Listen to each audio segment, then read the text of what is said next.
خصوصا إلى روح سيدنا محمد صلى الله عليه وسلم وعلى أزواجه وذرياته وآله وأصحابه وإلى الشيخ عبد القادر الجيلاني وإلى الشيخ جنيد البغدادي وإلى شيخ الحديث مولانا محمد زكريا الكندهلاوي وإلى أمه وأبيه وإلى شيخ إبراهيم مية وإلى أمة محمد صلى الله عليه وسلم وخصوصا إلى أبو حامد محمد بن محمد الغزالي رحمه الله تعالى. الفاتحة. أعوذ بالله من الشيطان الرجيم. بسم الله الرحمن الرحيم. الحمد لله رب العالمين الرحمن الرحيم مالك يوم الدين إياك نعبد وإياك نستعين اهدنا الصراط المستقيم صراط الذين أنعمت عليهم غير المغضوب عليهم ولا الضالين آمين. بسم الله الرحمن الرحيم. نويت التعلم والتعليم والتذكر والتذكير والنفع والانتفاع والإفادة والاستفادة والدعاء إلى الهدى والدعوة على الخير والحث على التمسك بكتاب الله وسنة رسوله صلى الله عليه وسلم ولا حول ولا قوة إلا بالله العلي العظيم. قال شيخ المؤلف رحمه الله تعالى ونفعنا به وبعلومه في الدارين آمين اللهم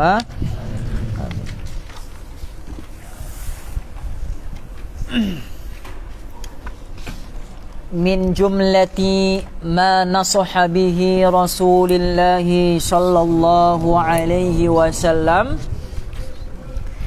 daripada banyaknya nasihat-nasihat yang pernah diungkapkan oleh baginda Rasulullah sallallahu alaihi wasallam.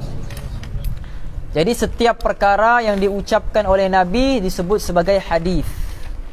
Okey, setiap perkara yang diucapkan oleh Nabi disebut sebagai hadis.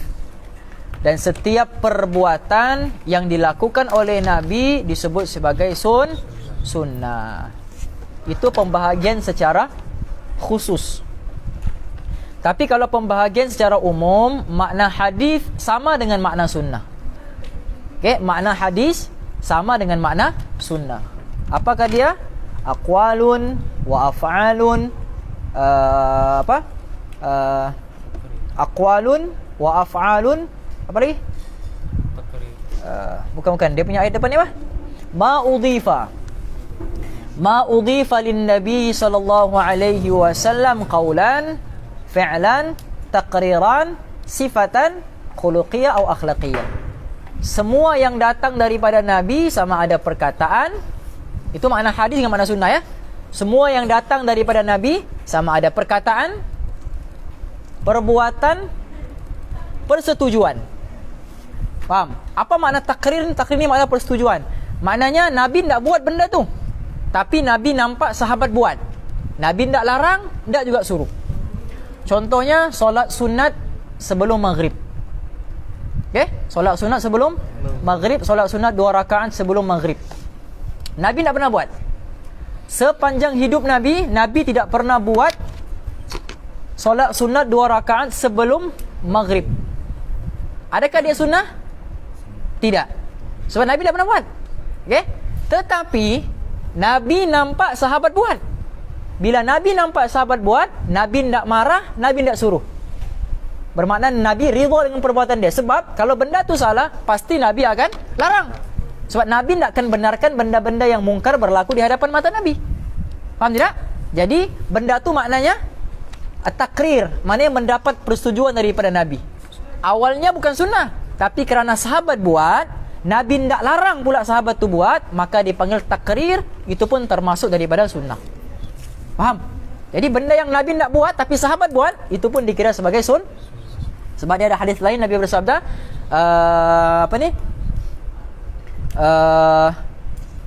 Allahumma salli ala Muhammad. Apa Ustaz lupa matan depan dia ni. Apa ni? Ikutilah sunnahku wa sunnatil khulafa'ir rasyidin al-mahdiyyin 'addu 'alaiha bin nawajidhi. Kan? Ikutilah kamu sunnahku dan sunnah para khalifah selepasku. Sunnah khulafah alaikum aywa. Alaikum bi sunnati wa sunnatil khulafa'ir rasyidin al-mahdiyyin 'addu 'alaiha bin nawajidh. Ikutlah kamu sunnahku. Bila sebut alaikum ni maknanya penekanan sunnah tu dia jadi kuat berbanding ilaikum. Kalau ilaikum dengan alaikum ni lain. Alaikum ni dia punya fi'il amar dia lebih kuat, penekanan dia lebih kuat. Faham? Alaikum bi sunnati, hendaklah kamu ni ikut sunnahku. Wa sunnatil khulafa'ir rasyidin al-mahdiyyin. Bukan setakat sunnahku, tapi sunnah para sahabat selepas aku yang mendapat petunjuk sesudah aku. Addu 'alaiha bin nawajidh. Maka hendaklah kamu gigit sunnah tu dengan gigi geraham kamu. Sebab apa? Nanti kamu akan melihat, kata Nabi, selepas kewafatan aku fasayarah tilafan kathira. Selepas kematian aku, selepas kematian para khalifah ar-rasyidin, kamu akan nampak banyak khilaf. Banyak perpecahan. Nampak? Banyak perpecahan. Ini solat rapat, ini pula tak rapat. Faham? Ini begini, ini pula begini. Kamu akan nampak banyak perpecahan. Faham ni? Kata Nabi, pesanan Nabi, addu 'alaiha bin nawajidh. Maka hendaklah kamu sentiasa gigit sunnahku dengan gigi geraham kamu. Mana kena pegang betul-betul sunnah Rasul sallallahu alaihi. Tapi tidak salah juga sembahyang rapat, sembahyang jarak ni tidak salah juga sebab ini ijtihad mufti. Faham? Kalau dalam kaedah kita belajar la yuftin nas hatta yuftil mufti. Tidak berfatwa manusia melainkan berfatwa mufti. Maknanya fatwa manusia ni daripada fatwa mufti. Faham ni? Mazhab rakyat ialah mazhab muftinya. Faham? Mazhab rakyat ialah mazhab muftinya. Contohnya apa? Contohnya kita di Sabah, kita ada fiqhus sabahi, fiqh Sabah yang tidak ada di negeri-negeri lain. Faham? Contohnya ucap Merry Christmas. Ucap Merry Christmas haram. Sepakat mazhab mengucapkan Merry Christmas ni haram. Sebab Merry Christmas ni apa? Menyambut hari kelahiran dan ketuhanan Nabi Isa.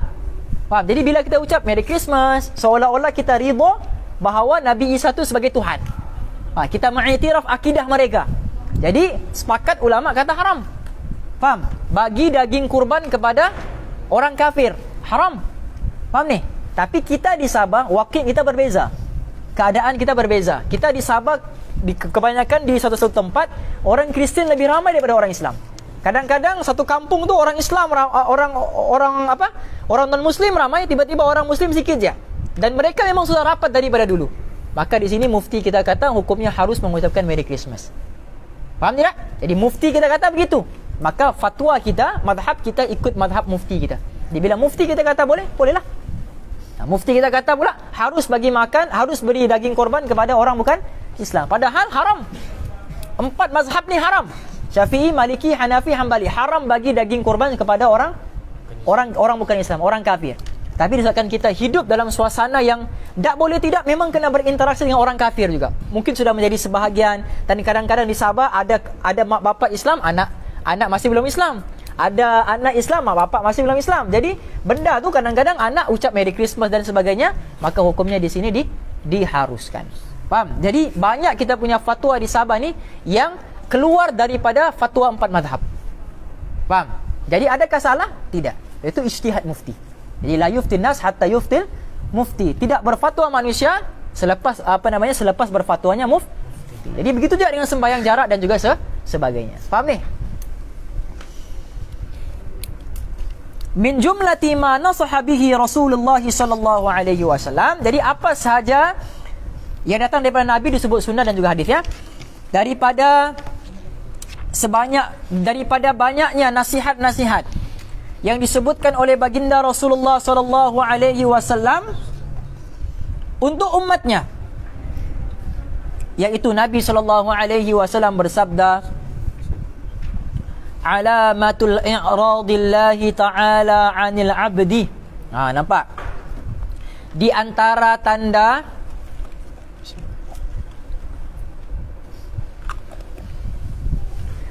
Di antara tanda berpalingnya Allah. I'rad ni maknanya berpaling. Okay?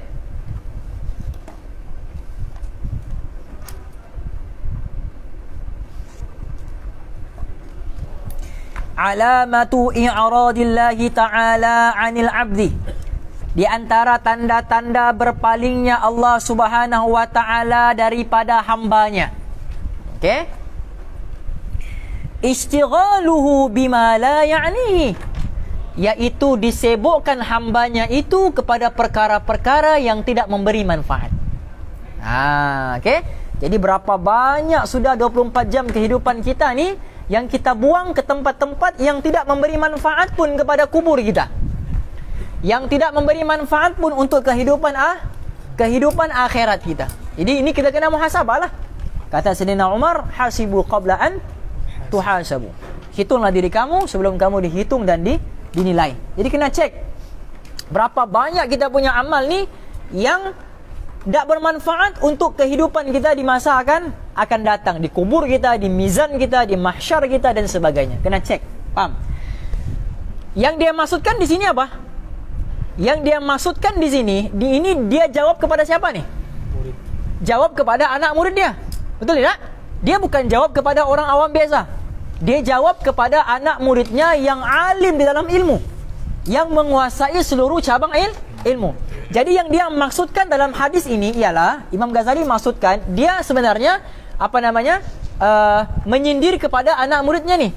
Maksudnya apa? Maksudnya banyak ilmu kau belajar, kau tak tahukah mana satu ilmu yang tak beri manfaat pun kepada engkau nanti di hari akhirat? Tidak? Itu dalam bab ilmu pun Imam Ghazali tegur. Maknanya di dalam bab ilmu ni pun tak boleh kita buang masa kepada perkara-perkara yang tidak berfaedah. Apatah lagi di luar bidang ilmu. Faham? Belajar ilmu pun Imam Ghazali sudah larang. Jangan buang masa belajar terhadap perkara-perkara yang tidak beri manfaat. Kalau fardu ain kamu belum lepas. Faham ni? Bab akidah belum lepas, bab sembahyang belum lepas, fiqh, bab tasawuf belum lepas, tapi sudah mau belajar apa? Bab khilaf, bab tentang ilmu tafsir, ilmu hadis. Faham ni? Jadi itu benda-benda tu, benda yang tidak penting untuk diri kita sebenarnya. Sebelum kita menguasai ilmu fardu ain. Lepas kuasai fardu ain baru boleh itu maksudnya di sini. Faham ni? Jadi kalau dalam bab agama pun dilarang sudah oleh Nabi benda yang tidak bermanfaat untuk kita, apatah lagi dalam benda bab-bab dunia. Faham? Istighaluhu bima la ya'nihi, yaitu menyibukkan kamu terhadap perkara-perkara yang tidak bermanfaat kepada kamu ataupun sia-sia. Okey? Wa inna mra'an zahabat sa'atun min umrihi fi ghairi ma khuliqa lahu. Wa inna mra'an, dan sesungguhnya satu orang hamba itu, satu orang manusia itu, zahabat sa'atun min umrihi, hilang satu detik sahaja daripada umurnya. Satu saat. Okey? Hilang satu saat daripada umurnya fi ghairi ma khuliqa lahu, yang mana hilangnya umurnya ini kepada perkara-perkara yang bukan tujuan dia diciptakan oleh Allah.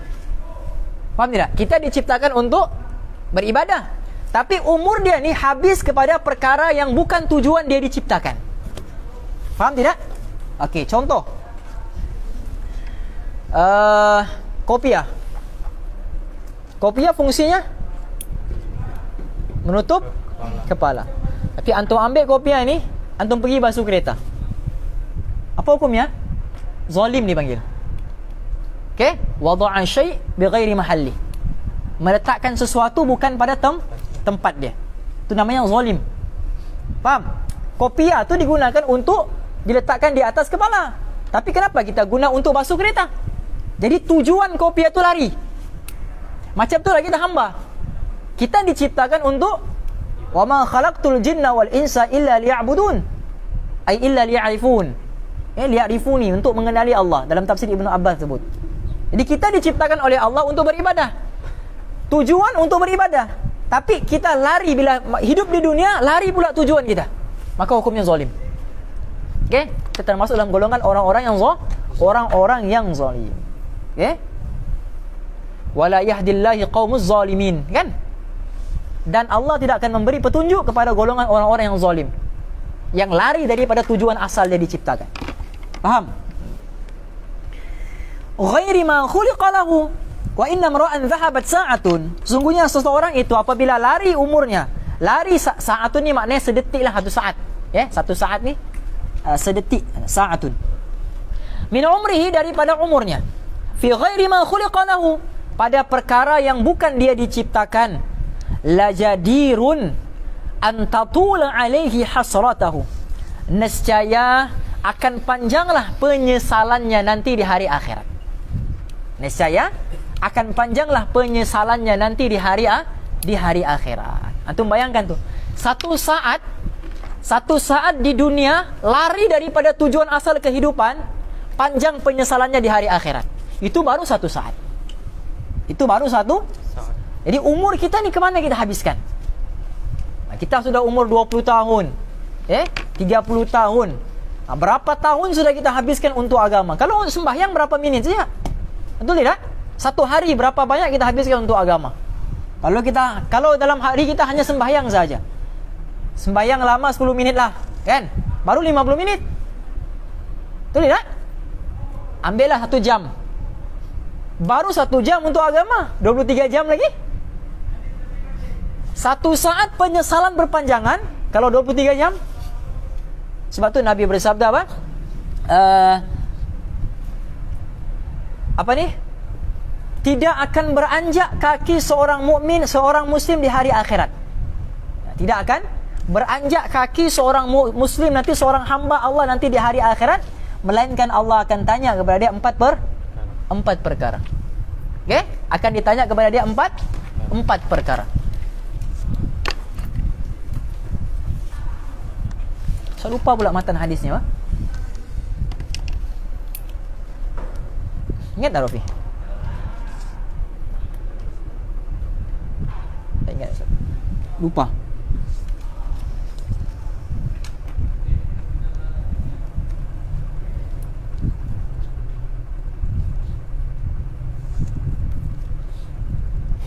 Okey?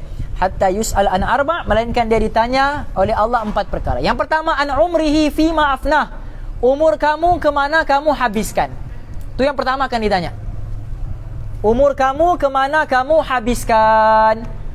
Satu hari ada 24 jam. Daripada 24 jam tu berapa banyak kamu habiskan untuk agama? Nabi SAW dia bahagikan harinya kepada 3 bahagian. 8 jam, 8 jam, 8 jam. 3 lah, kan? 8 jam, 8 jam, 8 jam. Jadi semua 24 jam. Okay? 8 jam untuk ibadat, 8 jam untuk diri dia dan keluarga, 8 jam untuk umat. 8. Dan 8 jam untuk dirinya tu dia pecahkan lagi 2. 4 jam saja untuk diri dia, 4 jam untuk umat. Nampak? Jadi kehidupan Nabi ni semua berkaitan dengan agama. Hatta tidurnya pun agama. Itulah Nabi kita Rasulullah SAW. Jadi yang pertama sekali akan ditanya umur kita. An umrihi fima afnah. Umur kamu kemana kamu habiskan? Sebab tu Nabi gembira orang pemuda ni yang dekat dengan agama. Pemuda yang dekat dengan agama. Sebab nanti di hari akhirat ada 7 golongan, kan? Yang selalu sebut hadis dia Bukhari. Sab'atun yudhilluhumullahu yawmal qiyamah fi dhillihi yawma la dhilla illa dhilluhu. Ada 7 golongan yang akan mendapat naungan Allah, yang mana pada hari itu tidak ada naungan selain daripada naungan Allah. Salah satu Nabi sebut wa syabbun nasha'a fi ibadatillah. Pemuda yang mengabdikan diri kepada Allah. Kenapa bukan orang tua? Kenapa orang muda? Sebab waktu muda ni waktu paling kritikal. Waktu tua ni memang orang mau berubah sudah. Berapa ramai orang mau niat berubah bila umurnya sudah tua nanti. Nantilah pencen baru aku mau pergi ni, baru mau sembahyang, baru mau ini, baru ini. Masa muda mana fikir tu? Betul tidak? Jadi masa muda ni dia banyak dipengaruhi oleh unsur luar. Dengan kawan-kawan, dengan media, dengan teknologi, dengan itu, dengan ini. Faham ni? Jadi kalau dia mampu istiqamah, maka dia akan menjadi kebanggaan untuk Nabi SAW. Wa syabbun nasha'a fi ibadatillah. Nabi bangga dengan pemuda yang banyak mengabdikan diri kepada Allah. Faham ni? Jadi itu umur kita akan ditanya. An umrihi fima afna. Umur kamu ke mana kamu fanakan, ke mana kamu binasakan, habiskan. Farhan? 24 jam Allah bagi, berapa minit, berapa jam push rank? Ha? Dah main? Dah main? Bagus. Mana Said? Berapa jam main TikTok? Ha? Mana Said? Ha? Tak ada konon. Nipu lagi apa? Oh, scroll saja. Berapa lama kau scroll? Ha? Ha? Hati-hati ya dengan media. Ustaz kami, suatu antara sebab kenapa Ustaz buang Ustaz punya Facebook, sebab arahan daripada guru Ustaz lah, Maulana Syamsul. Ustaz tanya dia apa pasal hukum. Ustaz, apa hukum kalau ternampak aurat di dalam Facebook? Kita nak sengaja. Kita nak sengaja. Scroll ternampak. Jadi apa jawapan guru kami Maulana Syamsul? Dia kata, kalau kau tak scroll, kau nampak tak tu? Kalau kau tak scroll, kau nampak tidak? Kau scroll baru kau nampak kan? Jadi maknanya bukan sebab dosa tu keluar, sebab kau yang tarik, kau yang kasih keluar. Kalau tanganmu ni tak kasih keluar, dah kena kau tengok tu. Jadi start daripada situ, guru Ustaz Maulana Syamsul suruh Ustaz buang Ustaz punya Facebook, deactivate. Suatu tahun lalu Ramadan, Ustaz berpuasa di Ramadan, berpuasa juga daripada Facebook. Dia suruh Ustaz punya Facebook.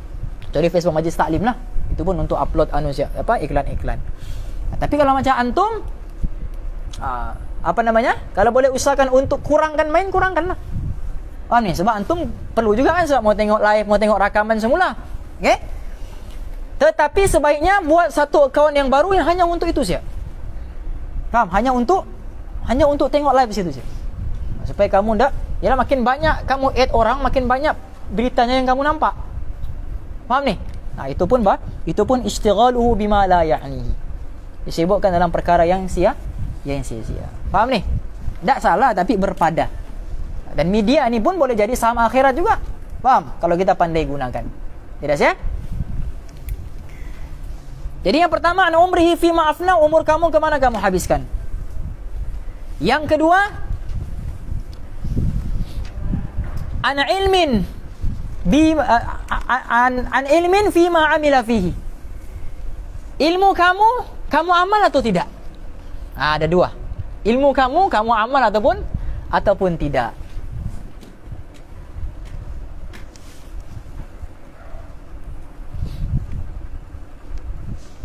Jadi sebenarnya sikit tak ada ilmu bahaya, banyak ilmu pun bahaya. Faham? Tak ada ilmu bahaya, ada ilmu pun bahaya. Manusia ni mulia sebab apa? Sebab ilmu lah. Faham? Wa 'allama Adam al-asma'a kullaha. Ketika Allah ajarkan semua Nabi Adam tu semua nama-nama ilmu, semua nama-nama yang ada di sekeliling dia. Faham? Lepas daripada tu Allah suruh malaikat sujud. Faham? Jadi disebutkanlah semua satu-satu. Allah suruh malaikat sebut nama-nama tu, malaikat tak tahu. Subhanaka la ilma lana illa ma'allam lamtana. Ya Allah, kami tak tahu kalau kau nak bagi tahu. Allah panggil Nabi Adam suruh sebut. Terkejut malaikat. Sebab Nabi Adam tahu semua. Sebab Allah yang ajarkan dia. Faham? Jadi diangkat darjat Nabi Adam sampai Allah suruh malaikat sujud kepada dia. Sebab apa? Sebab ilmu yang ada pada dia. Jelas? Itu di dalam tafsir lah. Okay? Sebab ilmu yang ada pada ya. Jadi manusia ni diangkat sebab ilmu. Yarfa'illahu alladhina amanu minkum walladhina utul ilma darajat. Diangkat sebab ilmu dia. Faham? Tapi jangan lupa, banyak juga orang masuk ke neraka jahanam sebab ilmu dia. Faham? Nabi Adam diangkat sebab ilmu. Faham? Syaitan pun diangkat dikeluarkan daripada neraka sebab ilmu dia. Ilmu dia. Syaitan dengan Nabi Adam, mana lebih banyak amal? Syaitan jutaan tahun beramal. Sehingga kan kata guru kami, tak ada satu pun tempat di muka bumi ni yang syaitan tak pernah sujud. Semua tempat pernah. Tempat Ustaz duduk, tempat antum duduk, tempat orang main pingpong, semua tempat dalam dunia ni, tak ada satu inci pun tanah ni melainkan syaitan pernah sujud di situ. Hebatnya dia punya amal. Okay? Nabi Adam mana ada amal, tapi syaitan amal. Waktu di surga lah, faham ni? Waktu dia awal-awal diciptakan. Tetapi yang syaitan sombongkan dengan Nabi Adam bukan sebab amal. Syaitan tak riak pun dengan amal. Dia riak dengan apa? Fahaman dia. Fahaman ni bahaya. Fahaman yang mengatakan aku lebih baik daripada kau, fahaman yang mengatakan aku betul kau salah, fahaman yang mengatakan fatwa aku betul fatwamu salah, fahaman yang mengatakan aku belajar betul kau belajar salah. Ini semua fahaman-fahaman yang menyesatkan. Faham? Fahaman dia, dia punya pendapat, dia punya pandangan. Ini semua ni dia anggap lebih baik. Sampaikan keluar di mulut dia, ana khairum minhu. Aku lebih baik daripada dia. Sebab apa? Khalaqtani min nar wa khalaqtahu min tin. Aku kau ciptakan daripada api, dia diciptakan daripada tanah. Jadi ikut fahaman dia, api lebih baik daripada tanah. Api lebih bagus daripada, ikut fahaman dia. Faham tak? Jadi syaitan ni dia unggulkan dia punya fahaman. Jadi kalau ada di antara kita yang suka unggulkan fahaman dia, suka unggulkan fatwa dia, suka unggulkan jawabannya, hati-hati. Talbisu iblis namanya. Faham? Ditipu oleh dipakaikan dengan pakaian iblis. Nampak macam cantik tapi dipakaikan dengan pakaian iblis. Faham? Itu yang kedua. An ilmihi fima amila fihi, ataupun an ilmin fima amila fihi. Yang ketiga, an malihi min aina iktasabahu wa fima anfaqah. Hartanya dari mana dia dapat, ke mana dia belanjakan. Dua ditanya. Dari mana dia dapat, ke mana dia belanjakan. Dari mana dapat pun ditanya, ke mana habis pun ditanya. Jadi setiap satu harta yang diberikan kepada kita akan panjang dia punya penghisaban nanti di hari akhirat. Sampaikan Nabi bagi tahu, ada orang yang berperang di jalan Allah Subhanahu wa taala, sebelum dia sebelum dia berperang dia minum dulu air sejuk. Dia minum air sejuk satu teguk, kemudian dia berperang syahid. Mati syahid. Tinggi kan dia punya darjat? Tinggilah mati syahid tadi. Mati syahid. Orang yang mati syahid ni terpercik saja darah dia, terpercik saja setitik darah dia jatuh ke bumi. Waktu jatuh tu dihampunkan semua dosa-dosa dia. Ini orang yang syahid di jalan Allah. Itu pun akan disoal dengan nikmat air sejuk yang seteguk yang dia minum sebelum dia pergi berjihad. Itu pun akan disoal. Faham? Kita berteguk-teguk kita minum. Ni. Sejuk lagi.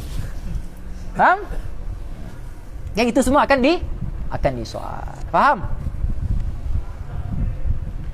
Apa doa dia ni?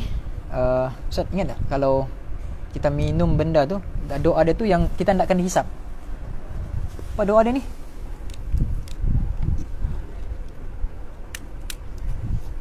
Allahumma salli. Dia satu doa. Waktu Ustaz belajar kitab ni lah, dia ada satu doa yang mana kalau kita baca doa tu, apapun yang kita makan, apapun yang kita minum tak akan dihisap. Apa doa dia ni? Lupa sudah. Jadi kalau Ustaz lupa bukan rezeki antum lah. Sedialah untuk dihisap. Apa doa dia ni? Lupa Ustaz. Apa Ustaz yang an'ama alaina wa afdal? Cuba tak ya? Dia biasa orang tabligh selalu tahu ni. Basil. Apa ni yang doa hujung dia tu, wa an'ama alaina wa afdal?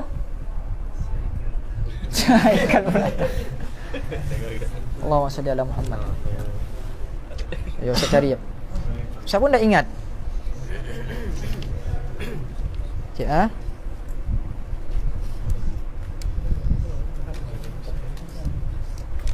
Ingat tak Kal? Dah ingat? Apa yang kau ingat? Kredit.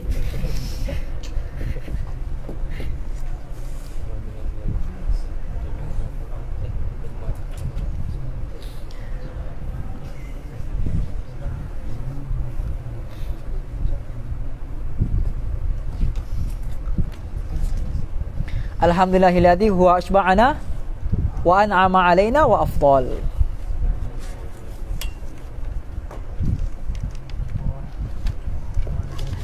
Alhamdulillahilladzi, tulis.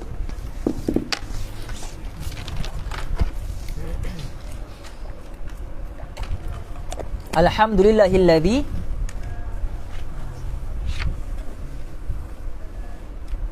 huwa ashba'ana. Huwa ashba'ana. Ashba'ni mana kenyang lah. Huwa ashba'ana wa an'ama. Alhamdulillahilladzi huwa ashba'ana wa an'ama alaina. Alaina wa afdal. Alhamdulillahilladzi huwa ashba'ana wa an'ama alaina wa afdal. Alhamdulillahilladzi huwa ashba'ana wa an'ama alaina wa an'ama alaina wa an'ama alaina wa afdal. Wa afdal.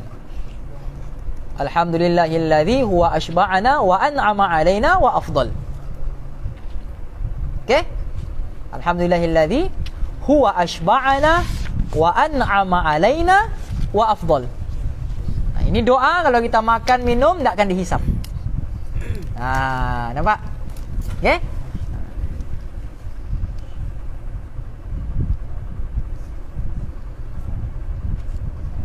Okey, ada dua lah. Satu doa ini dan ada satu lagi hari yang mana kalau kita berbelanja pada hari itu niat untuk luaskan rezeki kepada keluarga tak akan dihisap.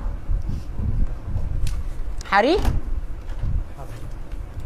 apa? Hari Ashura. Okey, hari Ashura. Hari Ashura ni kau belanjalah berjuta-juta pun tak dihisap. Hari Ashura. Okey? Kata Ustaz kami Maulana Zakwan, hari Ashura ni bila kita niat untuk belanja meluaskan rezeki kita, dia tidak akan dihisap. Dia akan dihisap. Jadi kita ni kena buat dua tabungan. Satu tabungan untuk korban, satu tabungan untuk hari Ashura. Ustaz pernah post kan? Kan? Panjang Ustaz post status hari tu pasal tentang tabung korban dan tabung Ashura. Faham? Jadi kita ni setiap tahun kita kena usaha niat untuk buat korban. Setiap tahun. Faham? Setiap tahun. Miskin-miskinnya Nabi langsung tak ada apa-apa tu, tiap tahun buat korban. Faham ni? Jadi kita usahakan, lagi-lagi yang sudah bekerja ni. Yang sudah bekerja paling mudah untuk buat korban. Faham? Dapat gaji, asingkan terus. Asingkan terus. Sama ada RM50 ataupun RM100. Faham? Jadi siapa yang belum mula daripada sekarang. Faham? Ustaz hari itu habis sahaja apa namanya? Korban yang baru kita buat ni, yang di atas ni kan? Habis ya itu bulan depannya Ustaz mengumpul sudah 100 sebulan. Sekarang sudah ada 600 sudah. 700 sudah. Boleh sudah buat? Boleh sudah azam untuk bagi korban. Nampak? Jadi dua tabungan. Satu tabungan sudah selesai. Korban. Siapa yang korban ni dia punya harta akan bertambah. Dia tidak akan berkurang. Faham? Yang kedua tabungan hari Ashura. Hari Ashura ni maknanya niat siapa yang ada isteri, siapa yang ada anak, belanja anak isteri. Ustaz kami Maulana Zakwan setiap kali masuk hari Ashura, dia akan bawa anak-anak dia, bawa isteri dia ke kompleks beli belah. Dia kata, ambillah apa yang kamu ambil, nanti jumpa di kaunter. Itu saja. Belanja masa tu anak-anaknya gembira lah, ambil apa pun boleh. Nampak? Dia sudah buat dia punya tabungan. Jadi ambillah apa pun, nanti jumpa di kaunter. Faham ni? Begitu. Jadi kita pun mau begitu juga. Kita mencontohi. Okay? Kumpul duit. Masuk hari Ashura, bawa isteri. Ambillah apa pun, jumpa di kaunter. Gitu kan? Baguslah abang ni, kahwinlah dua. Itu trik namanya. Faham? Jadi harta ni akan ditanya. Jelas? Dan yang terakhir, anjismihi fima ablah. Jasad kamu kemana kamu binasakan. Diri kamu kemana kamu penatkan. Itu. Adakah penat kerana dunia semata-mata ataupun penat kerana akhirat semata-mata? Okay? Adakah kerana penat kerana dunia ataupun penat kerana ibadah? Kana Nabi sallallahu alaihi wasallam yaqumu minal laili hatta tatafattar qadamah. Sampai pecah-pecah kaki dia sembahyang malam. Dia penatkan dirinya untuk ibadah. Sampaikan Sayyidatina Aisyah kata, "Ya Rasulullah, lima tasna'u hadha?" Kenapa buat begini? Kan? Sedangkan engkau ni apa namanya? Ghafartu lak ma taqaddama min dhanbika wa ma ta'akhkhar. Sedangkan engkau ni diampunkan dosa yang dahulu dan juga akan datang. Kenapa mau penat-penat ibadat begini?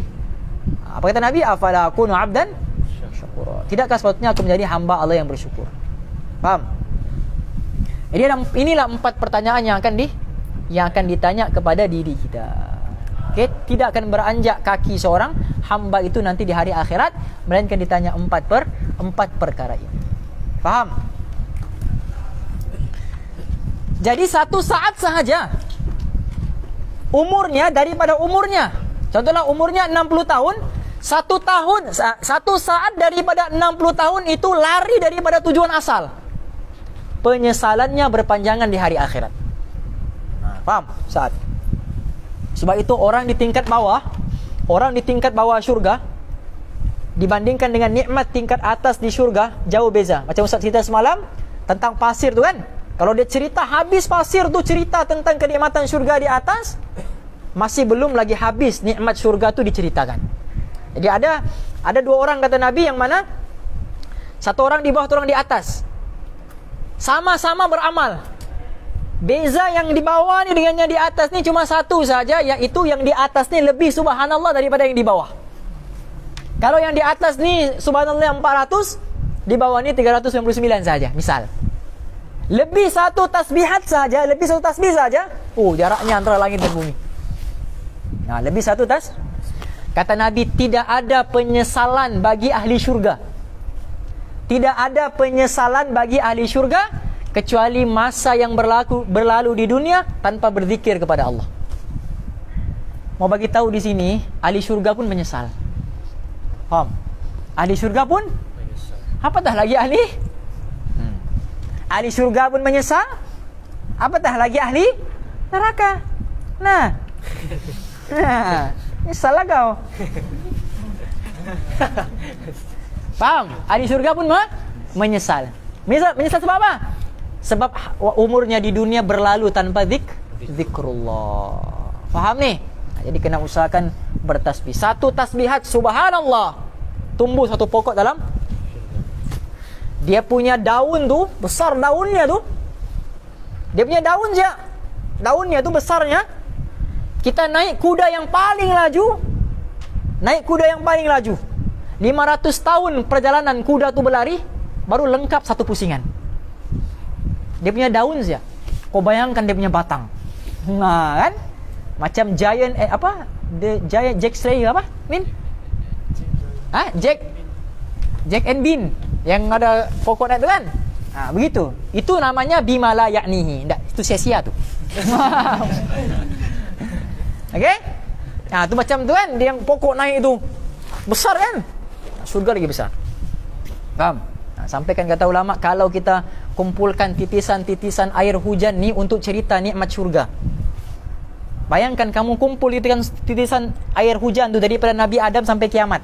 Berapa banyak tu? Banjir bumi ni. Kalau dikumpul-kumpul ni.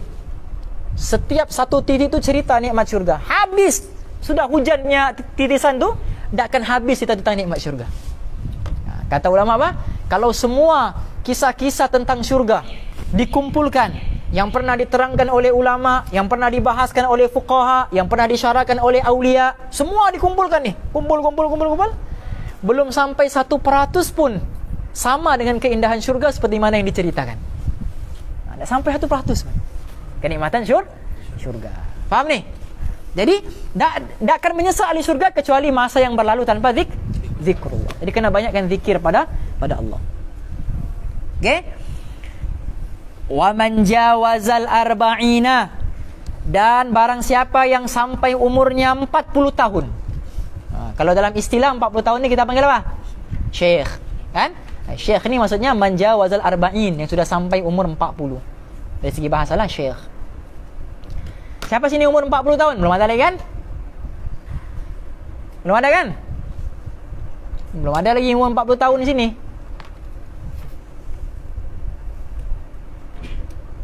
Tak ada lagi. Si Imran umur berapa Imran? Imran walaupun muka 40 tahun tapi umur berapa? 24. Oh 24. 32. 32 ada 8 tahun lagi. Bukan 8 tahun lagi meninggal. Ada 8 tahun lagi sampai umur 40. Faham? Jadi siapa yang sudah sampai 40 tahun, walam yaghlib khairuhu ala syarrihi, tidak menyamai, bukan tidak menyamai, tidak menang kebaikannya atas keburukannya. Faham tidak? Umur 40 tahun. Sepanjang umur 40 tahun tu dikira dia punya amal, dia punya keburukannya lebih tinggi daripada amal dia. Kebaikannya, amalnya tidak mengalahkan keburukannya. Di bawah amalnya, keburukannya nih. Jadi siapa yang umur 40 tahun tetapi kebaikannya masih belum dapat mengalahkan kejahatannya, falyatahajjaz ilan nari, siap-siaplah dicampakkan dalam api neraka. Umur 40. Sebab tu dalam satu riwayat beritahu, umur 40 tahun ni kalau masih belum berubah, tak ada harapan. Dek gagah harapang. Faham? Dek gagah harapang. Umur 40 tahun ni kalau masih belum berubah juga, tak ada harapan. Masih juga buka meja main gembok. Dia lagi yang tikam kamu tu. Tikam kamu tu. Labu katam. Mana? Dia lagi yang pergi buka. Dia lagi yang dia lagi pergi edar kertas wahu itu. Rumah ke rumah. Faham? Main teka-teki itu. Dia lagi yang pergi edar. Tak ada harapan. Faham? Tapi janganlah pula kamu, pakcik, tak ada harapan. Janganlah pula. Itu maknanya sangka buruk lah sudah. Faham? Jangan kita nampak orang ni dengan pandangan sia. Kata Sayyidina Ali bin Abi Talib radhiyallahu anhu, kalau kamu berjalan pada waktu malam, kamu berjalan waktu malam dan kamu nampak orang buat maksiat depan matamu. Faham? Nampak buat maksiat depan, contohlah Azlan. Kita nampak dia buat maksiat depan mata kita. Nampak pemaksiat depan mata waktu malam. Maka bila besok pagi kalau kamu bangun subuh, kamu nampak lagi mukanya, maka janganlah pandangan kamu yang esok pagi tu sama dengan pandangan kamu semalam. Sebab boleh jadi dia telah bertaubat di subuh hari dalam keadaan kamu tidak mengetahui. Faham? Jadi kalau malam punya cerita malam lah, esok lain lagi. Faham? Kalau malam tu kamu nampak dia buat maksiat, esok jangan pandang dia sebagai pemaksiat lagi. Lupakan kejahatan yang dia buat semalam. Sebab mungkin dia sudah bertaubat dan taubat yang diterima. Sedangkan kamu puluhan tahun bertaubat, taubat kamu tidak diterima. Faham ni? Jadi memandang soleh, memandang baik kepada orang boleh jadi menyebabkan pandangan Allah baik kepada kita. Walaupun kita ni jahat. Faham? Tapi walaupun kita ni baik macam mana pun, soleh macam mana pun, beramal macam mana pun, tapi sangkaan kita buruk kepada orang boleh jadi penyebab kepada buruknya pandangan Allah kepada kita. Faham? Jadi pandangan Allah bergantung kepada pandangan kita. Pandangan Allah kepada kita bergantung kepada pandangan kita terhadap makhluknya. Makhluk Allah. Kalau baik kita pandang manusia, baiklah pandangan Allah kepada kita. Kalau buruk pandangan kita kepada manusia, maka buruklah pandangan Allah kepada.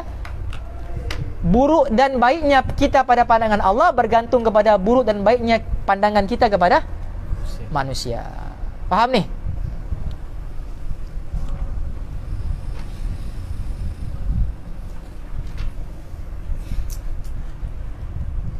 Wa fi hadhihi an-nasihati kifayatun li ahli al-ilmi.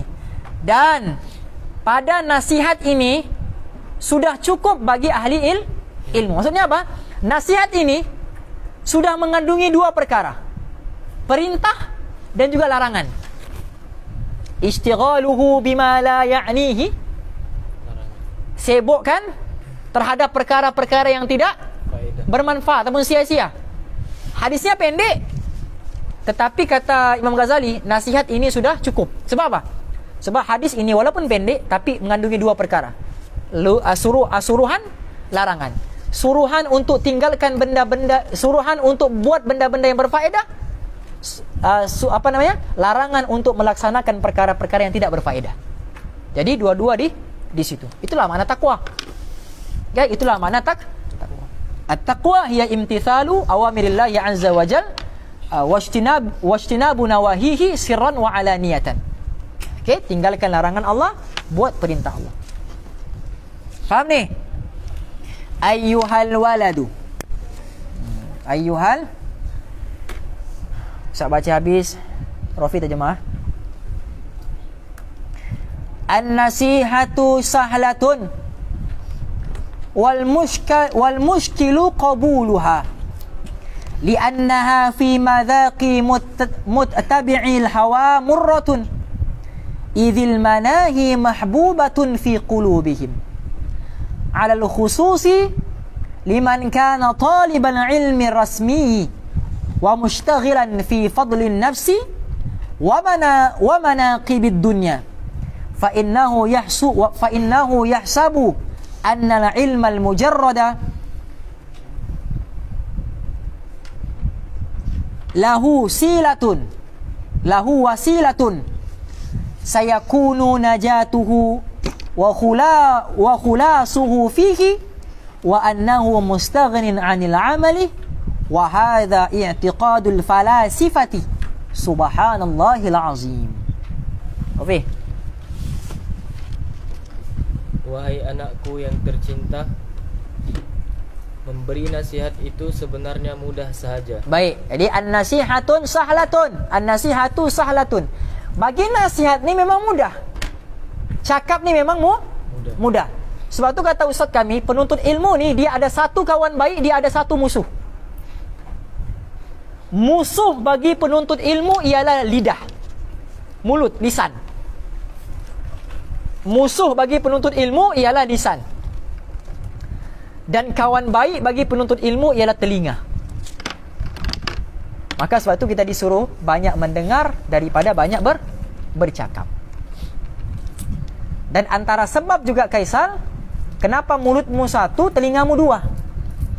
Supaya disuruh banyak mendengar daripada banyak bercakap. Okey?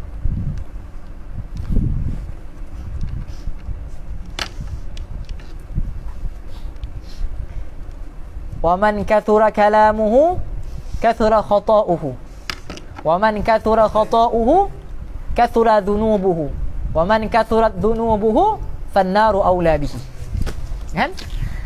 Barang siapa yang banyak cakapnya, banyaklah salahnya. Dan barang siapa yang banyak salahnya, banyaklah dosanya. Dan barang siapa yang banyak dosanya, neraka lebih layak untuknya. Kenapa dia masuk neraka? Kerana percakapan dia. Kerana kalam. Okey? Sebab itu musuh terbesar bagi penuntut ilmu ialah lidah dia. Dan kawan baik dia adalah telinga dia. Jadi tutup rapat mulut, buka selebar-lebarnya telinga. Dengar. Terus yang berat ialah menerima isi nasihat tersebut. Saya punya kitab sahlatun kah? Sahlun. An-nasihatu sahlatun. Kerana setiap nasihat itu dirasakan tersangat pahit bagi siapa yang selalu mengikuti kehendak nafsunya. Okey. Wal muskilu qabuluha. Bagi nasihat tu senang. Tapi yang susahnya ialah menerima nasihat. Nasihat orang begini, orang begitu, orang begini, orang begini. Sekali dia dinasihat, aku lebih baik daripada kau, kenapa nasihat aku? Nampak? Susah dia menerima nasihat. Faham? Kata Sayyidina Abu Bakar, apa? Abu Bakar kah Umar? Saya lupa. I'lam anna man nasuhaka faqad ahabbaka. Yang nasihat kamu tu cinta kepada kamu. Sebab tu dia nasihat kamu. Kata Sayyidina Abu Bakar, i'lam, ketahuilah, anna man nasuhak faqad ahabbak. Ketahuilah yang menasihati kamu itu ialah orang yang mencintai kamu. Jadi kalau ada orang yang cinta kita, Yusri, yang selalu bagi kita buku, yang selalu bagi kita baju, selalu bagi kita macam-macam, post di status, Yusri, kekasihku bawa love hijau, kau pakai lagi love hijau ku situ. Okay? Dia bagi nasihat dengan kita. Kita marah tak, Yusri? Tak kan? Makan lagi kita suka. Sebab yang bagi nasihat tu orang yang kita cinta. Tapi kalau musuh kita bagi nasihat, nampak? Di antara masalah kita ni apa? Masalah kita ni memandang baik kepada orang yang baik dengan kita dan memandang buruk kepada orang yang buruk dengan kita. Itu masalah kita. Sehingga kan kalau perkara buruk berlaku kepada orang yang kita suka, kita anggap itu ujian. Tapi kalau benda tu berlaku kepada, ujian tu berlaku kepada orang yang kita tak suka, kita anggap itu musibah. Itu kita. Itu kita punya hati. Orang yang kita baik, ujian tu. Tak apa, ujian tu. Allah sayang tu, Allah sayang. Saudaraku, Allah sayang. Nampak bitliu, kan? Allah sayang. Tapi bila orang yang kita nak suka kena, musibah. Itulah. Nampak? Padahal boleh jadi itu ujian, ini yang musibah. Tapi kerana sangkaan kita tu terhadap orang yang kita suka dan kepada orang yang kita benci tu begitu, maka akhirnya kita pun mengadili seperti mana apa yang kita nampak. Sehingga kan ada kata ulama, itulah sebesar-besar dosa. Itulah sebesar-besar dosa, sangkaan kita ni. Jadi banyak orang masuk surga, banyak orang masuk neraka ni sebab sangkaan. Sebab tu Allah larang untuk bersangka-sangka buruk seperti mana disebutkan dalam Al-Quran. Ijtanibu katsiran minadh-dhann. Kan? Inna ba'dadh-dhanni itsm. Jangan kamu banyak bersangka kerana kebanyakan sangkaan itu adalah dosa. Faham? Okey?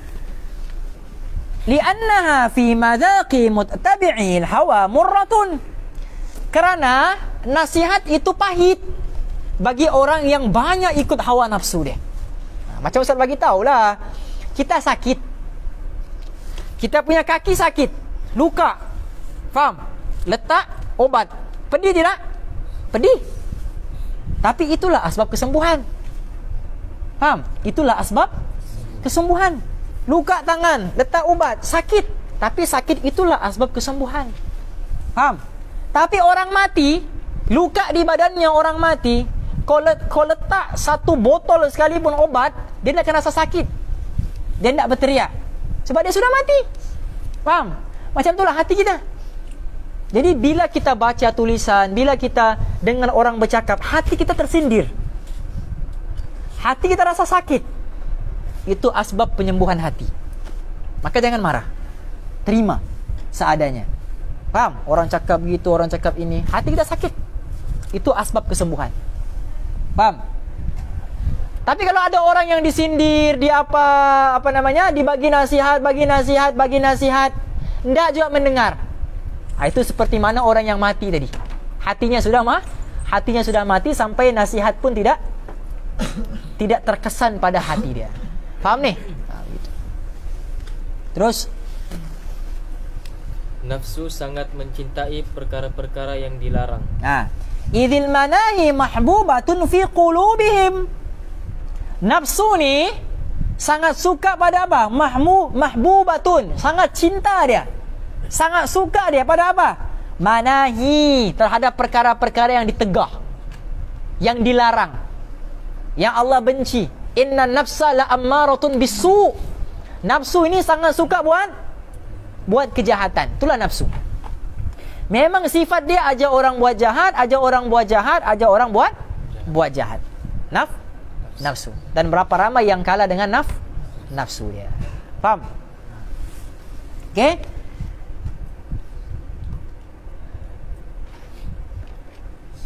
Wa 'alal khususi liman kana taliban ilmi rasmi. Dan lagi susah terima nasihat bagi siapa? Bagi orang yang mempelajari ilmu rasmi. Ilmu rasmi ilmu apa? Dapat jadi pegawai atau mendapat sesuatu gelaran rasmi.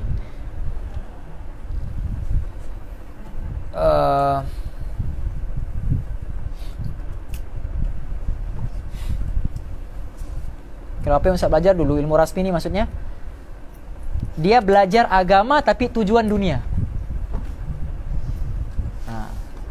Dia belajar agama tapi tujuan dunia. Belajar agama supaya orang panggil ustaz, belajar agama supaya orang panggil syekh, belajar agama supaya orang panggil maulana, belajar agama supaya orang panggil habib. Nampak? Belajar agama supaya orang panggil kiai. Okay? Belajar agama supaya orang panggil baba. Faham? Okay? Itu niat dia. Belajar agama supaya masyhur, supaya orang kenal, supaya orang khidmat dia. Faham? Ini niat-niat yang tidak suci, tidak bagus. Okay? Walaupun dia belajar agama, tapi niatnya dunia. Faham? Niat supaya dapat sijil, niat supaya dapat dapat tempat di hati masyarakat, niat supaya dia boleh jadi imam, niat supaya dia boleh jadi mengajar, niat supaya dia boleh jadi pegawai-pegawai, mufti. Kenapa? Itu niat dia. Paham? Itu niat-niat yang tidak bagus. Niat belajar mau jadi apa? Itulah kita punya pangkat hamba. Paham nih? Itu kita punya pangkat. Okay? Jadi tengok siapa kita waktu kita angkat takbir tuh. Allahu Akbar. Siapa kita waktu angkat takbir? Paham? Kalau kita doktor waktu angkat takbir, Allah, doktor Bani. Nampak? Allah, Ustaz Bani yang ajar bab sembahyang. Nak dianggap dirinya itu siapa? Padahal hamba Bani, hamba yang tengah sujud pada Tuhannya. Jadi siapa kita adalah siapa kita ketika takbir. Faham? Allah, sudah 2 dos Bani. Jelas Okey, jadi siapa kita ditentukan oleh siapa kita ketika kita angkat takbir. Nampak? Allahu Akbar, munsyid Bani, munsyid. Apa namanya ni? Qasidah? Nurul Syabab. Munsyid Bani Nurul Syabab. Munsyid Nurul Syabab. Nomor 3 lagi. Dia Rafi kau menang hari tu? Nomor 3 kau tu? Nomor 3 kan ada tu kan? Nomor 2. Kalah. 3. Nomor 3 di Facebook tu kan? Nomor 3. Berapa hadiahnya? 200. Penyesalan di hari akhirat. Okey? Munsyid Bani khidmat orang kanan ustaz. Nampak? Dia begitu. Banyak orang khidmat ni bukan sebab mau khidmat pun, sebab mau dapat nama. Ustaz tu terkenal, syekh tu terkenal, habib tu terkenal, berebut bagi nama untuk khidmat. Bukan mau khidmat pun, mau dapat nama saja. Siapa tu khidmat syekh tu? Siapa tu? Mau dapat nama saja sebenarnya. Bukan mau khidmat pun. Faham? Yang khidmat sebenar tu siapa? Tu di belakang tabir tu. Yang siapkan makanan syekh, yang angkat selipar letak di tempat yang betul. Yang orang tak nampak. Yang orang tak nampak sudah. Yang bagian belakang. Sebelum dan selepas. Itu baru khidmat sebenar. Ramai orang berebut apa? Berebut mau khidmat dengan syekh. Berebut mau khidmat dengan habib. Padahal khidmat yang betul sebelum dan selepas tu. Sebelum datang sudah siap apa ini apa semua gini, siapkan dia punya makanan. Habib tengah ceramah dia pergi siapkan makanan begini. Siapkan semua. Faham? Lepas siap dialah yang kemas, dialah yang atur, dialah yang basuh, dialah yang semua dia buat. Orang nampak ke waktu tu? Tak ada. Orang tak nampak. Tapi sebab nafsu mau ingin dilihat, nafsu mau ingin terkenal, mengambil kesempatan atas kemasyhuran seseorang. Faham? Syekh tu masyhur, terkenal. Habib itu, habib ini, syekh itu, syekh ini, maulana. Kita pun pergi dekat, pergi khidmat. Supaya orang bilang, siapa khidmat syekh tu? Siapa khidmat syekh tu? Siap gambar lagi. Beruntung dapat khidmat dengan syekh gitu. Sebab tu kata Habib Umar, kam min qaribin ba'id wa kam min ba'idin qarib. Nampak? Kam min qaribin ba'id. Kam min ba'idin qarib. Berapa ramai orang yang dekat tapi jauh. Faham? Dekat dengan syekh tapi hatinya jauh. Tapi berapa ramai orang yang jauh tapi hatinya dekat. Nampak? Ini yang kita mahu, hati dekat, ada ikatan rohani. Faham? Ini jasad dekat tapi hati jauh. Buat apa? Kita mau jauh jasad tapi dekat dekat hati. Itulah yang ulama-ulama kita buat dulu. Takutnya mereka dengan kemasyhuran sampaikan mereka sanggup khidmat di belakang, di sebelum dan juga selepas. Waktu semasa berlaku majlis, dia orang nak mau khidmat. Takut. Kita berebut lagi. Berebut pergi angkat bukhor depan Habib, berebut pergi letak minyak wangi supaya masuk live. Nampak? Itu gitu. Lepas tu di-cut yang waktu dia tu. Nah, waktu dia tu di-cut. Lepas tu buat ayat-ayat sedih. Rasulullah sallallahu alaihi wasallam. Agama kan? Agama kan? Tujuan apa? Dunia. Mas solat tu sini. Paham ni? Sama? Terasa lah tu. Okey? Wa 'alal khususi liman kana taliban ilmi rasmi. Okey, bagi orang-orang, sebab tu kalau mau belajar khidmat betul, belajar dengan jemaah tabligh. Okey, belajar dengan jemaah tabligh. Ini memang khidmat real, khidmat punya. Tak ada cari nama tu. Memang khidmat betul. Okey? Dan belajar dengan orang PAS. Orang PAS kan kalau ada pergi cucuk-cucuk tiang bendera tu kan, kalau BN apa semua, satu tiang RM5 kah? Kan? Dibagi kan? Kalau hendak ada duit, hendak laku mau cucuk. Kan? Tapi orang PAS ahlinya semua suka rela. Tak ada niat dibayar pun. Dan tak pernah ambil bayaran. Nah, jemaah PAS ni. Faham? Ustaz bukan kaitan politik lah, tapi ini realiti yang berlaku. Okay, jemaah tabligh dengan khidmat dia, dengan PAS pun dengan khidmat dia. Memang kuat khidmat. Faham ni? Gitu. Dia belajar daripada mereka kalau bab-bab khidmat. Kita ni banyak tertipu dengan luaran kita berbanding kita punya dalaman kita. Dalaman kita ni tertutup dengan luaran kita. Luaran kita begitu, luaran kita begini, khidmat itu, khidmat ini, tapi hati kita jauh. Mau dapatkan apa? Hubbul jah. Cinta kepada kemasyhuran, kemegahan. Faham? Tulis di Facebook ayat-ayat begini. Wah, suka dia tengok, banyak yang like ku.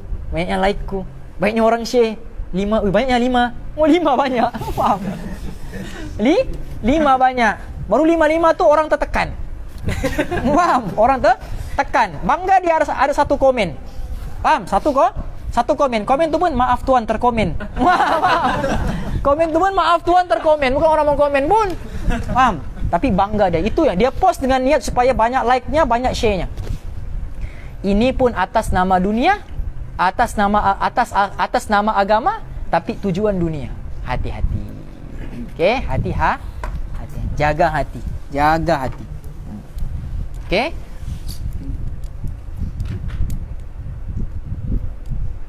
Wa mushtaghilan fi fadlin nafsi wa manaqibid dunya, dan bersungguh-sungguh untuk apa? Untuk memuaskan dia punya nafsunya saja. Dia guna agama untuk puaskan nafsu dia. Faham? Dia guna agama untuk puaskan nafsu dia. Buat madrasah, kutip sumbangan. Faham? Kutip sumbangan, dapat 400,000, 500,000, 600,000, 1 juta. Beli verifier. Nampak? Tujuannya itu rupanya. Faham? Tujuannya itu. Ini bahaya. Maknanya dia songlap duit orang. Yang orang sedekah tu dia guna untuk tujuan lain. Ini bahaya. Faham? Jangan buat begitu. 1 sen pun akan dipertanggungjawabkan. Okay? 1 sen akan dipertanggungjawabkan. Nabi SAW datang satu orang, suruh Nabi pegang duit. Nabi peganglah. Datang lagi satu, Nabi suruh pegang duit. Nabi peganglah. Paham? Nabi tu yang pegang. Nabi pegang duit. Lepas tu datang yang kedua untuk minta duit tu. Nabi bagi tangan kiri. Kata kenapa bagi dengan tangan kiri? Sebab tangan kanan ni hak orang. Padahal nilainya sama. Contohlah RM1. RM1. Paham? RM1 ini, RM1 ini. Kertas. Dua-dua biru, kertas. RM1. Kan boleh saya tambah dengan tangan kanan. Nabi tidak buat begitu. Sebab duit ini, orang yang pertama tu bagi tadi. Walaupun nilainya sama. Amanah. Amanahnya Nabi. Sampaikan itu pun, walaupun nilainya sama, tapi tidak mau tertukar tu. Mana satu yang ini. Ini hak dan juga amanah. Okay? Nabi mau ajar kita betapa besarnya amanah. Fa innaha amanatun wa innaha yaumal qiyamati khizyun wa nadamatun illa man akhadhaha bihaqqiha wa adalladhi alaihi fiha. Apa kata Nabi? Innaha amanatun. Amanah ni apa? Wa innaha yaumal qiyamati khizyun wa nadamatun. Amanah itu ialah perkara yang akan buatkan kamu menyesal dan merasa rugi di hari akhirat.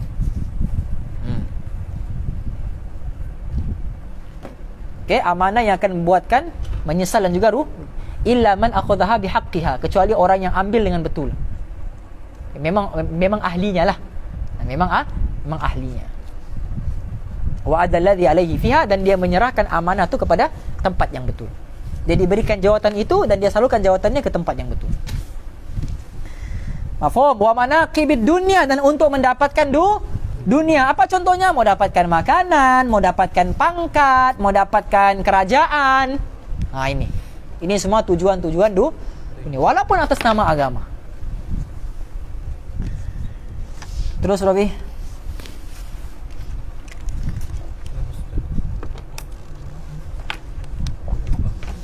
Kerana orang yang seperti ini selalu menganggap bahawa hanya dengan sekadar memperolehi ilmu itu sudah cukup menjadi sebab keselamatannya dan sebab kebahagiaannya, dan ia tidak perlu beramal dengan ilmu yang dipelajarinya itu.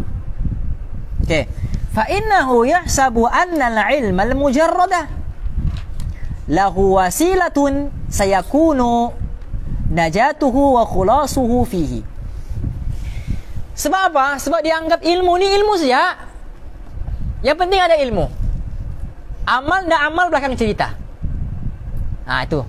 Dia anggap ilmu tu semata-mata ilmu. Kumpul ilmu. Amal belakang cerita. Mau amal pun boleh, nak mau amal pun boleh. Jadi ilmu tu semata-mata ilmu sahaja. Tidak ada amalan. Ilmal mujarrad. Maknanya ilmu semata-mata ilmu saja, tidak ada amal. Okey? Mujarrad ni maknanya semata-mata lah. Hanya saja semata-mata tu mujarrad. Lahu wasilatun sayakunu najatuhu wa khulasuhu fihi. Dan ilmunya tu, dengan semata-mata ilmu dia sudah rasa dirinya tu berjaya. Wah, ada ilmu sudah aku, dapat sudah ilmu akidah, dapat sudah ilmu fiqh, ilmu tasawuf, okeylah sudah. Beramal tu belakang cerita, yang penting sudah ada ilmu. Dia sangka begitu. Dia sangka ilmu itulah asbab kejayaannya dan asbab keberhasilannya di dunia. Wa annahu mustaghnin 'anil 'amali, dan dia rasa sudah terkaya daripada amal. Mustaghnin. Apa makna mustaghnin? Dari segi bahasa, mustaghnin maknanya yang kaya lah. Tapi yang ingin disampaikan di sini mustaghnin dengan makna yang tidak berharap. Contoh, bila kita belajar nama Allah, apa maksud Allah? Ismun ala dzat al-wajibil wujud al-mustahiq bil maqbud, istighna an kulli ma siwa. Istighna. Okey? Tidak butuh ataupun tidak perlu, tidak berhajat, kan? Istighna an kulli ma siwa. Tidak berhajat kepada segala sesuatu. Jadi orang kaya di dunia ni, kaya macam mana pun dia ada kerajaan bumi, semua harta bumi dia ada. Tapi waktu dia sakit, dia berharap kepada apa? Ubat. Nampak? Waktu dia sakit, dia berharap kepada doktor, dia berharap kepada ubat. Waktu dia lapar, dia berharap kepada makanan. Waktu dia haus, dia berharap kepada. Kaya macam mana pun dia masih ada sifat berharap. Faham? Tapi Allah, kayanya Allah ni tidak pernah berharap kepada makhluk. Bahkan makhluk yang berharap kepada. Jadi orang kaya dipanggil mustaghnin. Orang kaya yang tidak berharap kepada orang lain, dia mustaghnin.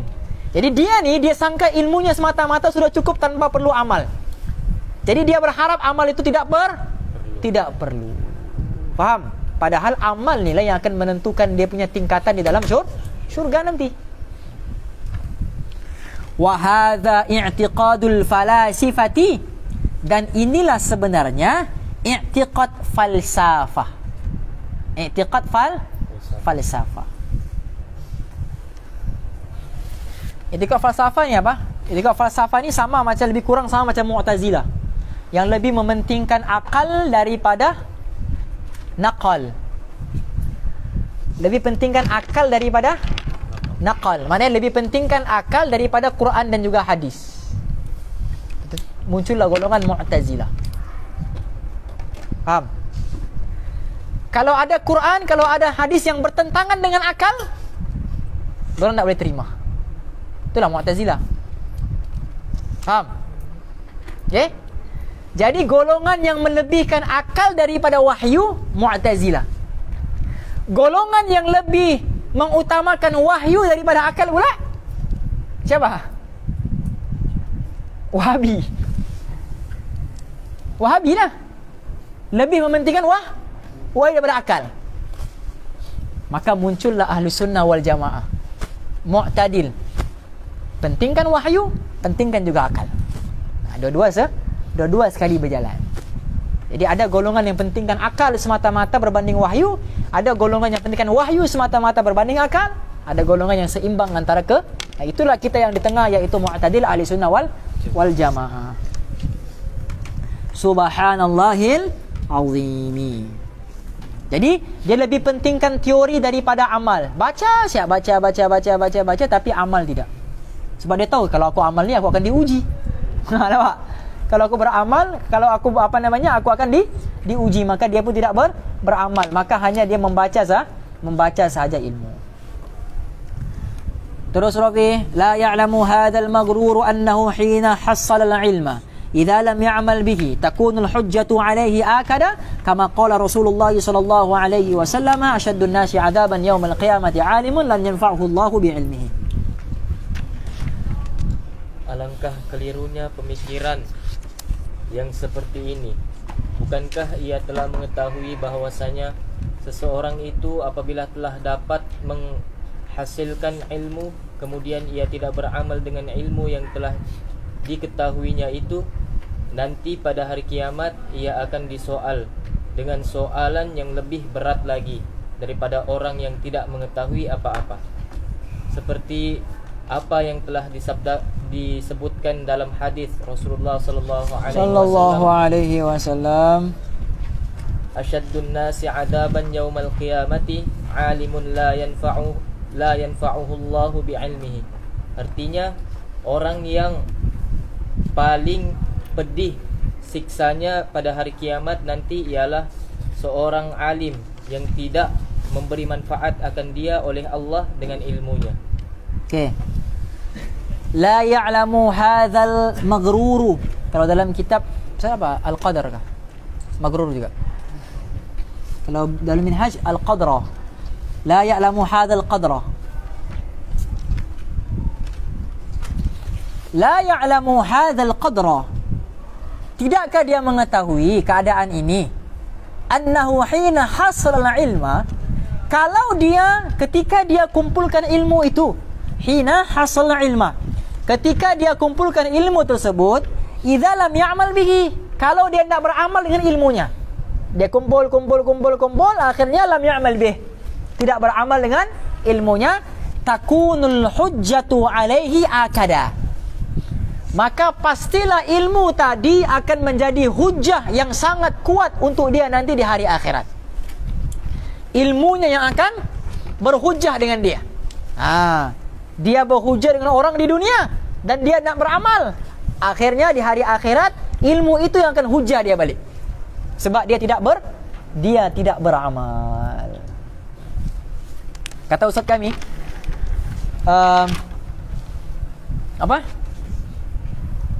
dia kata dia ajar tasawuf, dia ajar sabar. Allah uji dia dengan banyak orang buat zalim dengan dia, banyak orang buat fitnah dengan dia. Jadi kenapa begitu? Sebab dia ajar orang tasawuf. Ingat apa yang kita cakap ni Allah akan uji. Apa yang kita belajar Allah akan uji. Faham? Seperti mana Allah uji Nabi Musa berkenaan dengan akidah. Allah kata, ya Musa, inni ana rabbuka fakhla'na 'alaik innaka bil wadil muqaddasi tuwa wa ana akhtartuka fastami' lima yuha innani ana Allah la ilaha illa ana fa'budni wa aqimi sholata li dzikri. Dia uji dia pasal akidah. Wahai Musa, aku ni ialah Tuhanmu yang bagi manfaat, yang bagi mudarat. Jadi lepas Allah bagi tahu Nabi Musa perkataan itu, akidah itu, Allah bagi manfaat, Allah bagi mudarat. Faham? Allah uji Nabi Musa, Allah suruh Nabi Musa untuk buang dia punya tongkat. Kan? Bila buang tongkatnya, hayyatun tas'a, bertukar menjadi ular yang sangat besar. Apa Nabi Musa buat? Dia lari. Dia lari tu. Nabi Musa lari. Padahal baru siap belajar, Allah Maha berkuasa, Allah ada manfaat, makhluk tidak berkuasa. Yang bagi manfaat Allah, yang bagi mudarat. Jadi ular tak boleh bagi manfaat, ular tak boleh bagi mudarat. Kenapa kau lari? Nampak? Allah ajar dia, Allah uji dia. Mau tengok ilmu yang dia sudah baca tu masuk dalam hati ataupun tidak. Sama lah macam kita. Jadi ustaz kami bagi tahu, dia kata saya ajar orang tasawuf, saya ajar orang sabar. Akhirnya Allah uji saya terhadap apa yang saya ajarkan kepada orang. Ustaz kami pernah kena fitnah dengan fitnah yang besar lah. Ada orang buat zalim dengan dia, ada orang fitnah dia macam-macam. Okay? Akhirnya ditengok dia punya pengajaran. Adakah dia akan balas balik ataupun tidak? Orang fitnah dia diam ke atau dia balas balik? Orang keji dia, orang kutuk dia, orang buat zalim, orang buat fitnah dengan dia diam ataupun dia hujah? Kalau dia hujah, buat apa dia ajar orang sabar? Buat apa dia ajar orang tasawuf? Lepas tu dia kata, kalau saya balas tu apa yang orang cakap, apa guna saya berada di jalan kesufian ni? Nampak? Jadi macam itulah kita.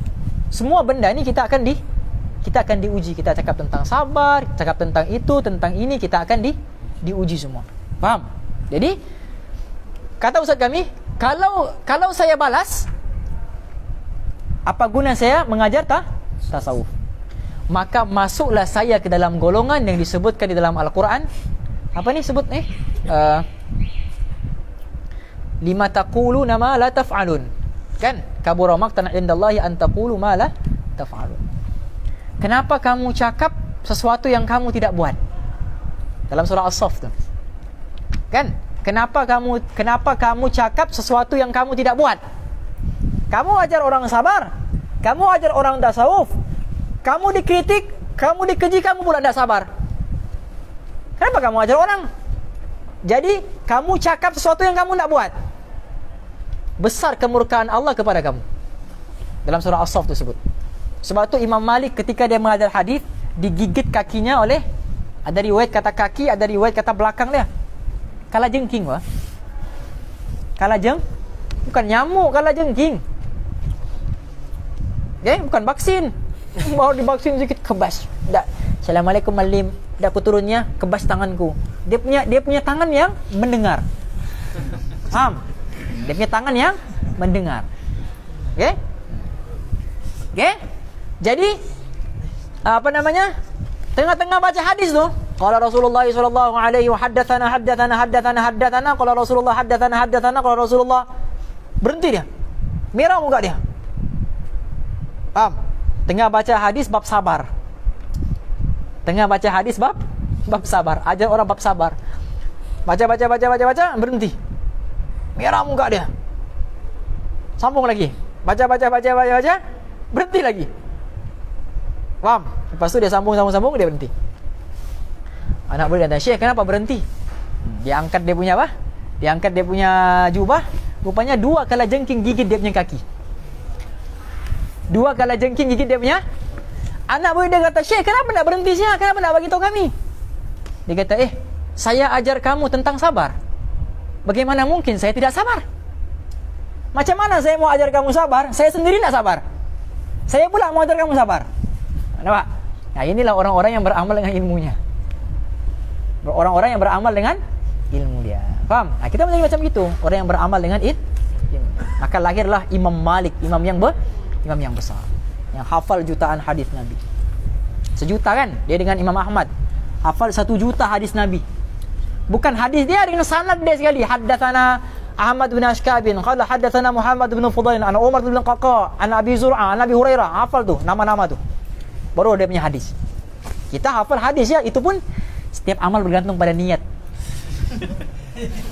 Jadi niatlah, sebab niat ni ikut apa yang kita niatkan. Sebab setiap amal bergantung pada niat. Jadi niatlah yang soleh-soleh, sebab setiap amal bergantung pada niat. Kita jadi ulang-ulang. Sebab Nabi bersabda, kalau Rasulullah, sungguh yang Nabi bersabda, sungguh setiap amal bergantung pada niat. Mana Pak? Yang Arabnya kalau Rasulullah itu siap. Bangga sudah dia, Syekh. Padahal itu pun terjemahan. Paham nih? Sudah bangga. Sudah mau tulis kitab. Paham nih? Allahu Akbar. Idza lam ya'mal bih, dia tidak beramal, takunul hujjatu alaihi akada.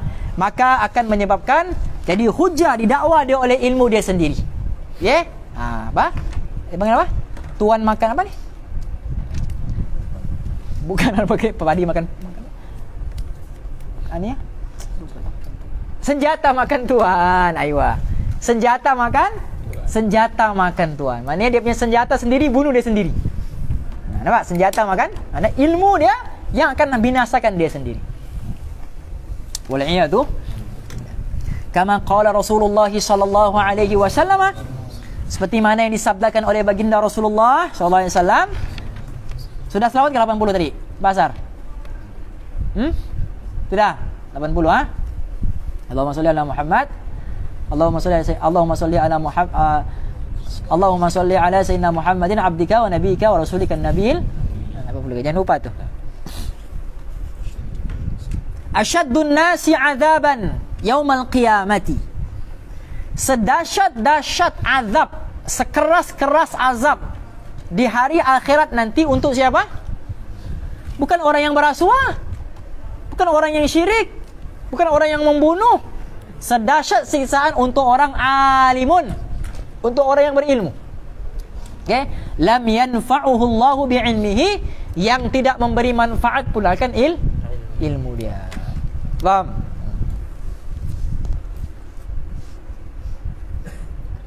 Jadi ada 3 keadaan yang dimaksudkan dengan orang yang alim di sini yang tidak beramalkan dengan ilmunya.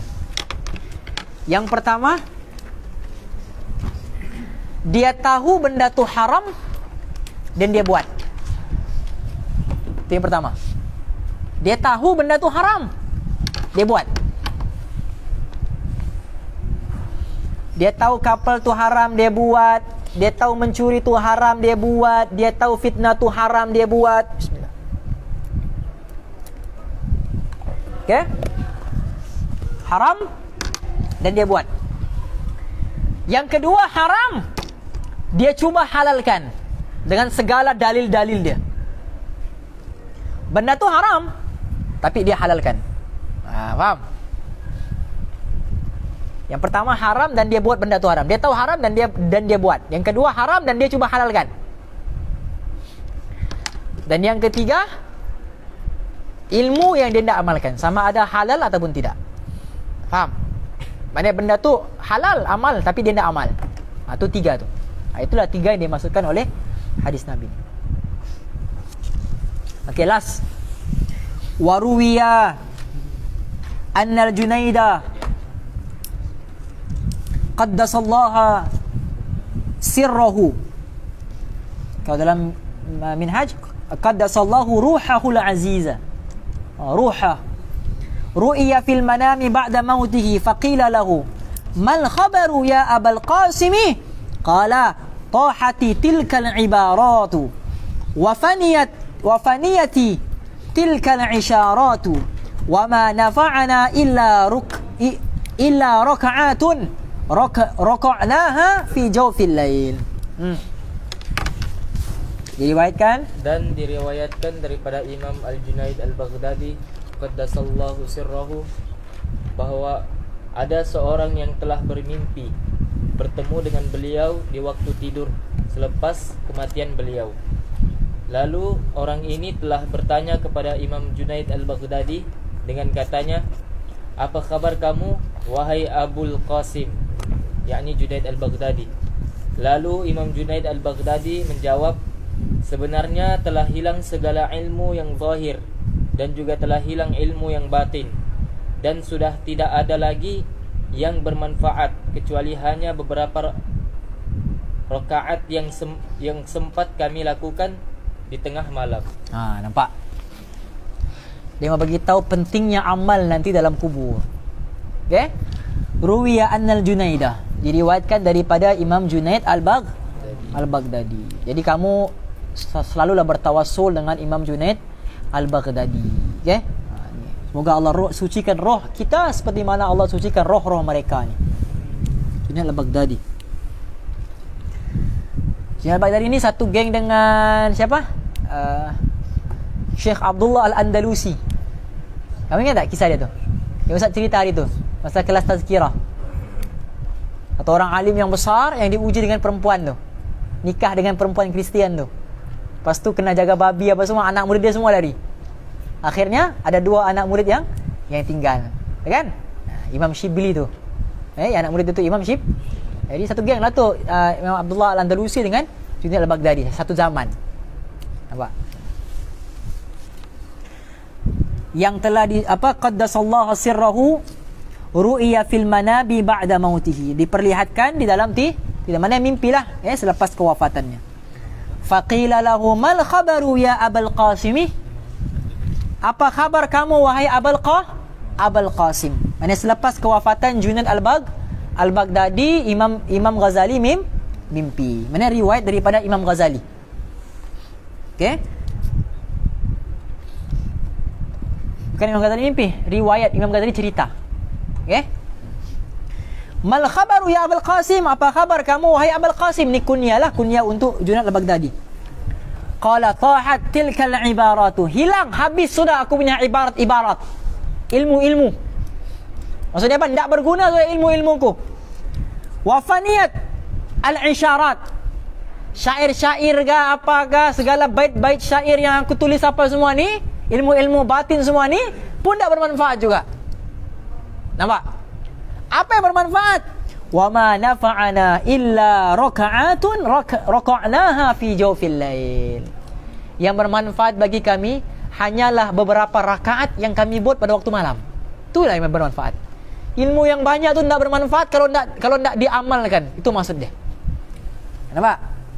Jadi 2 rakaat di waktu malam boleh memadamkan api neraka yang sangat dalam. Okey? Boleh memadamkan api neraka yang sangat dalam. 2 rakaat saja pada waktu malam. Air mata tahajud yang jatuh ketika tahajud, ketika antum bangun malam, itu tidak boleh padamkan api dunia, tapi padamkan api nanti di hari akhirat kan, di padang mahsyar ni semua sudah umat Nabi berkumpul. Datang satu api yang sangat besar ingin menerkam kepada umat Nabi. Makin dekat, makin dekat, makin dekat. Api itu makin marak mau terkam umat Nabi. Nampak? Malaikat Jibril datang, bagi Nabi air, suruh siram. Nabi pun ambil air itu, Nabi siram. Terpadam semua api yang besar tadi. Terkejut Nabi. Jibril, air apa nih? Pfizer kah? Salah contoh. Jibril, air apa nih? Muhammad, tidak tahukah? Inilah air tangisan umatmu yang aku kumpulkan, yang jatuh ketika mereka menangis kerana takutkan Allah. Jadi dia nak mampu padamkan api dunia, tapi padamkan api neraka. Faham? Menangis sebab kerana takutkan Allah. Belajarlah, kata Nabi, kalau tak mampu menangis, buat menangis. Faham? Berlakon menangis. Berlakon menangis. Kita bangga lagi tak menangis, kan? Dia masuk sekolah ke motivasi ke, bangga lagi tak menangis.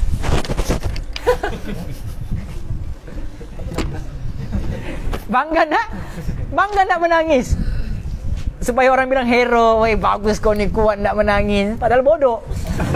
Faham? Situlah kau belajar menangis. Kalau itu pun kau nak menangis, bila lagi kau menangis? Faham ni? Jadi kena belajar paksa menangis,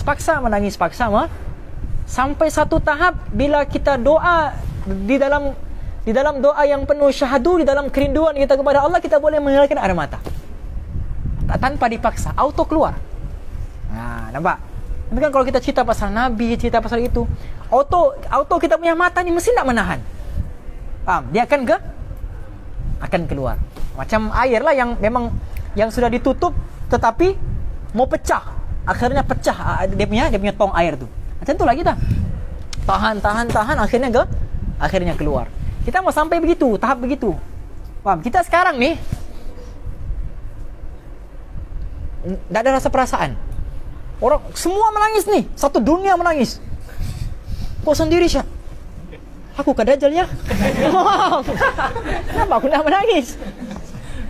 Faham tak ni? Kita nak mau begitu. Kita mau belajar paksa nangis. Ya Allah, nangis.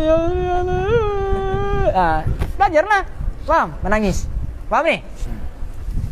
Jadi malam ni try. Bangun malam. Ini tidak. Ding ding ding ding ding ding. Ya Allah. Ding ding ding ding ding ding. Aku begini ya Allah. Ding ding ding ding ding ding. Aku minta kreditmu. Ding ding ding ding ding. Aku minta ampunanmu. Wah, nampak?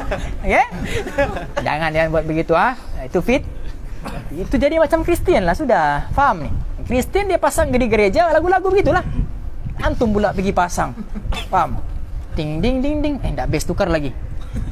Oke, tukar lagi lagu. Ti di di di di di. Tangan ni baru. Kenan pula. Jelas ya? Oke, jadi belajar menangis. Illa raka'atun raka'naha fi jawfil lail. Pada waktu malam. Oke, jadi dia mau sampaikan di sini apa? Ilmu yang kamu ada tu tidak berguna kalau tidak beramal. Oke, nanti dia beritahu lah ilmu junun apa semua dan sebagainya. Wallahu alam. Cukuplah sampai sini insyaallah. Oke, nanti kita akan sambung pada esok hari. Oh, esok dah ada. Tengok kitab antum ya. Oh, ada apa-apanya ada ni. Itu nasihat keberapa sudah kita nih? Ustaz pun dah. Ha? Kalau kita Arab dia nak bagi tahu yang keberapa, dia terus masuk ayyuhal walad. Nasihat ke? Habis nasihat kedua kan? Besok nasihat ketiga. Oh ya, lusa.